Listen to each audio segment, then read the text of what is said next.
Hey guys, in this video I'm showing you how to use cal.com so you can schedule meetings, manage bookings, and save time on back and forth emails without needing a fancy calendar tool or assistant.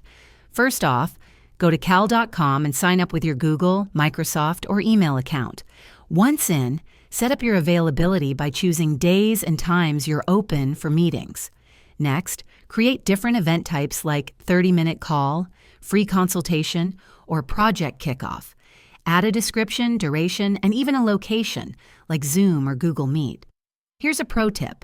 Share your unique booking link anywhere: email signature, social bio, website, or LinkedIn. When someone picks a time, it automatically adds to your calendar.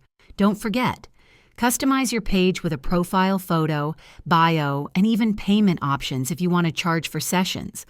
Also, use integrations with Google Calendar, Outlook, or Zoom so everything syncs perfectly. Should setting up cal.com feel confusing? Not anymore. Now you've got a simple way to take control of your time and let people book you with ease. Thanks for watching. If this helped you out, hit that like button and let me know. What should we cover next?